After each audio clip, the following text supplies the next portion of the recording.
Hello again. Hopefully everyone out there is having a fantastic year so far. Today we have our first snow of 2024, which is also our first snow of this season because we didn't get any snow for fall, which is, normal for us here. However, it fell hard and fast and wet and heavy. It's quite surprising the number of branches that we're going to have to clean up that I've been sitting here listening. Like this morning when it was falling and wettest and the worst, like I wish I were exaggerating. Every 20 minutes I'd hear another large branch break from out in the forest. So it's some pretty heavy snow. This first picture here is the fantastic view from my office window. And this second picture is clearly a sneak peek of the current progress for the spare room trailer. You can see the bump outs are well underway. I just need to finish the framing in the sides and then put a roof on it. And that's actually going to be more challenging of an endeavor than I thought or planned. So I'm not entirely sure how I'm going to do the roof anymore, because I might have to lower the total overall height of the bump out walls so I can get access up there to put some screws in for the sheet metal of the bump out roof. We'll have to see. But anyway, that is where we're at this point. So as we get into the footage of working on some upper frames to go above the posts, I'll get you a picture here of that. But I'm also going to spend a few minutes here just to review and explain a little bit about why there weren't many videos in December. So here is a shot from the inside, looking up at the rafters and purlins. And this area that I've got circled here is just open and exposed, so if I put a board and batten up here, there's nothing to attach it to along the ceiling. So I need to get that resolved, which is what I'm going to be building in this particular video. So first I want to review, and you may recall this photo from one of the previous videos about when I had taken some Douglas fir scrap pieces and stuck them in the toaster oven and baked them all day long to allow me to use them. This is the end result of that simple drying session. Some just little scrap wood shelves in the medicine cabinet. Pretty simple, but I realized I never put the final result in the previous video, so here you go. That's what they became. Alright, so December was a pretty busy month for us. We ended up taking a trip to Utah to visit our brand new granddaughter. I'm not sure at this point how her mom feels about being included, so I don't have any photos to share here. Although friends and family that are on Facebook have probably seen all of them that I have available anyway. But on the drive home, one of the interesting things we had happen was freezing fog, which was it wasn't quite white knuckling to drive through. The drive down, where we drove down through a storm over 2 of the 3 passes that we have to go across on I-84, and one of them probably should have been shut down. The second one was not as bad, but okay, although have a far lower level of respect for Amazon drivers, because all the other semis out there are chained up, and a lot of personal vehicles were chaining up. It was that bad. We ended up driving over the first pass, and I don't think we got over 15 miles per hour. It was pretty intense. And then most of the drivers were being safe and cautious and driving safely and properly. And then all of a sudden, here comes this Amazon semi flying past us at like 45, 50 miles an hour. It was pretty ridiculous. But anyway, on the drive home, this freezing fog wasn't really bad. I mean, it wasn't sticking to the ground. So it didn't really decrease speed of travel terribly. We kept going about 55, 60. But when we actually got to Boise, we found that there was a fairly thick layer of ice all over the entire front of anything forward facing. So this is this photo here is the mirror, and it created this really cool wind-blown icy pattern. This second picture is the handlebars of the ATV that we had taken down with us to have a friend repair.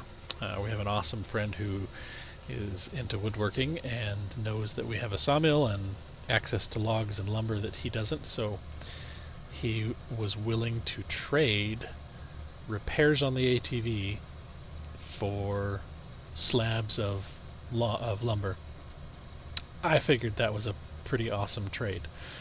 So we now have the ATV all fixed up, and we just have to get some lumber cut for him when we get some more logs on the mill. Pretty sweet deal, and pretty awesome friend. We ended up taking him out to lunch and playing some games, which was kind of interesting. We just went to a Golden Corral that was near his place, and the server kept coming over and eyeing the board game as we were playing Nidavellir, which is a phenomenally fun, simple, very easily replayable game. We haven't yet found anybody who doesn't actually enjoy playing it, so it's a pretty high praise there. But we did discover that there is a reason for having the Keeper brand of straps, because nowadays it seems like companies that stand behind their products are few and far between. And this particular brand, I've got a lot of tie downs that I've used over the years, and most of them have been decent but not very good. One of the problems is they build the ratchet system out of such flimsy, cheap, thin metal that it just bends and they become extremely difficult to undo. Some brands, like the black and red that starts with an H and ends with an USCII, are so horrible that I refuse to ever buy them again. I have every single one of them that I have purchased have all failed catastrophically, where they just get stuck and end up having to be pried open. I've tried using lubricants, I've tried using greases, I've tried using graphite and all kinds of silicone, and they just end up jamming and binding to the point where you have to pry them open, and that's not how I like using them. It's just annoying. So I ended up upgrading to these Keepers. And as you can see here in this first picture, there's actually a pretty hefty scratch. That's not Keeper's fault. That's totally, completely my fault. I had inadvertently put that strap over a fairly sharp piece of metal on the frame of the ATV's lumber rack, I guess is what it's technically called. And as we were cruising, we realized one of them had come undone, and it turns out it had actually broke, which is this second picture here. Now, I didn't intend on getting anything free. I didn't intend on trying to do anything. I just wanted to see if they could sell just the straps, because the ratchet side of this was totally fine, but the strap side of it was busted. And so I just figured we'd reach out and see if the company could sell just the straps. Turns out they can't. I don't know the whole story there. Emily was the one that was talking to them on the phone, but they said, well, how long have you had this strap? And she said, we bought it less than a week ago, just specifically for this trip. And this is the first time it's been used. And they said, oh, well, that's definitely not what we want to hear. So can we get your address, and we will ship out a new strap for you. And by the time we got home from our trip, sure enough, we had a strap sitting here from them. So kudos to Keeper. Not only do they build a heavier duty, better built tie down that has nice thick steel, they stand behind their product, and I was really blown away and surprised by that, so kudos to them. Alright, so you may have noticed that the tractor's hood is up and the truck's hood is up in this shot. And the reason for that is because apparently I was not driving the tractor enough, but I was using it for the headlights as a work light. And I drained the battery. So I'm actually coming over here to test that right now. And I've just been letting that sit there and charge for a while, so that the truck's battery can bring up enough of a charge that I can get the tractor started. And now I'm just going to go park it kind of out of the way and let it run for a little while. That way it'll keep charging that battery. You may also note the burn barrel in the background that apparently likes to smoke more than I realize it does. When I get it burning properly, it actually doesn't smoke at all. But when I don't have enough coals in the bottom, yeah, see, there we go. When the coals are in the bottom and they're nice and hot, it creates a superheated air that floats up, and then as soon as any smoldering wood above that starts to smoke, it actually can ignite that smoke. Now I've made a couple of improvements so it actually runs or burns better. I ended up opening a door in the bottom, so I get very little smoke now, which was the purpose of the burn barrel, was to just be able to get rid of some of the scrap pieces and occasionally, if I need it, provide some heat. So what I'm doing, as I mentioned earlier, is I've got these gaps above the posts, above the beams. There's the cross beams that run the width of the trailer, and then there's the beams that run on top of those. That run. Anyway, cross beams and beams, yeah. And there's a gap above those.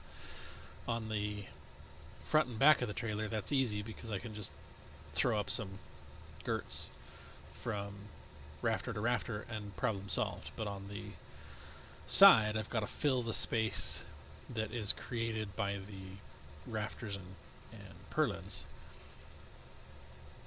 So I've been making these frame pieces that will go up, sit up there, and allow me to attach the board and the batten to that, so they'll actually be secure up on the top of the roofing. And in this, I actually almost got all of them done today. By the way, if you pay attention to the trees in the background, you can basically watch the shadow from the sunset from here to the end of the video. The shadow grows up over the top of the trees, which was kind of fun.